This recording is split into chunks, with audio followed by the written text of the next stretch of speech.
Ask any person over the age of 40, they'll tell you those pesky pounds seem more stubborn than ever.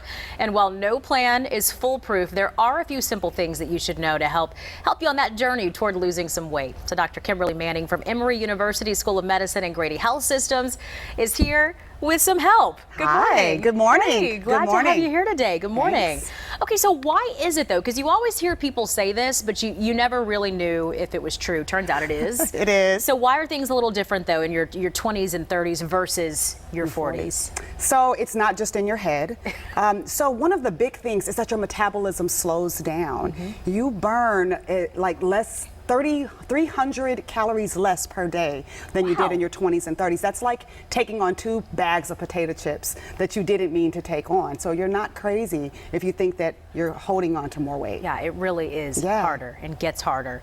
So you say there are a few easy things 40-somethings can do to keep those pounds at bay. So let's talk about a few of those. We're going to start with go to sleep. Go to sleep. It's one of the easiest diets that there is. So there are studies that show that women who sleep 7 to 8 hours or more per night, they hold their weight down lower. And so something as simple as making the change of sleeping 7 or 8 hours as opposed to 5 or 6, you can lose about 5 or 6 pounds with just that intervention alone. That's significant. That is. That is, and I think a lot of people are probably going, oh, well, I'd love to get 7 or 8 hours of sleep, but this is some incentive. It is. It is. Yeah. And losing 5 or 6 pounds is just from going to bed is a simple that's tip kind of that anybody can do. Wow. Yeah. Okay, so there you go. Go to sleep. Also, stand up and walk. Okay. Stop sitting so much. Yes. So we say that sitting is the new smoking. So you have to get up off of that thing and start walking around.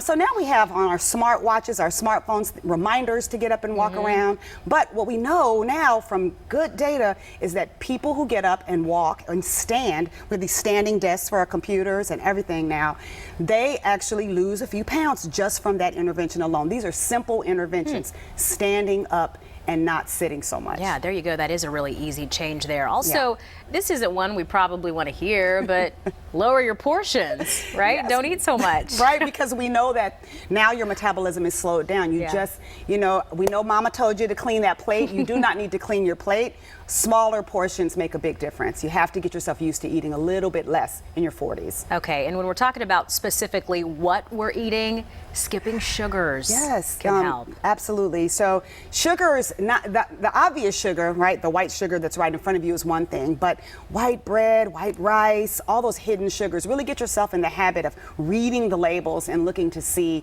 how much sugar, how much carbohydrates are in the things that you're eating. That's where a lot of hidden pounds come from. Well, because that's shocking.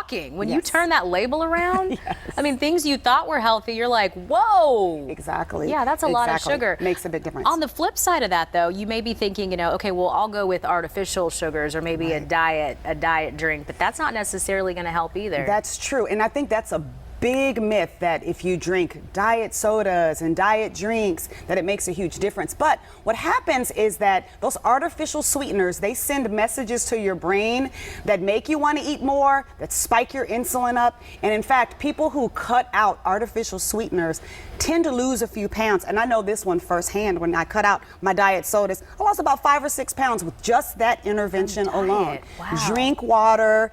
Drink, if it's not occurring naturally in a sweet form, like a piece of fruit or something like that, it's probably something that's not so great for you. Yeah, you know what? That's something that we probably maybe know too in the back of our minds. It's just making it happen, right? Right. You want to fit into those skinny jeans. You want to wear your favorite sundress with your back out.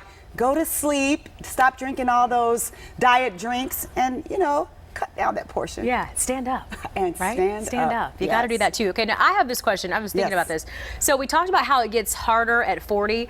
Is this something that continues to get harder at 50 and then get a little harder at 60? Does it progressively get more difficult? Great question. So really, it's that your metabolism continues to slow down. Hormones change in your body. So as hormones change, lean muscle changes, the amount of lean muscle you have, and that causes you to burn less fat. So as the metabolism metabolism slows down. The things that you did every day at your 20s and 30s and 40s, it's not enough in your 50s and 60s. And so we really have to be mindful and intentional about ways to keep that balance. There you go. But it is possible. It what is you're saying. Don't give absolutely up. possible. Don't give up. I love that. All right, Dr. Kimberly Manning helping us out today. It's so good to have you here. It's so good to be here. Thank Thanks. you. Thank you for the advice. And for more on these weight loss tips, you can use the Fox 5 Atlanta app or go to fox5atlanta.com. Just look for the viewer information story. Time is 9:18 now. Let's check back in with meteorologist Joanne Feldman in the Fox 5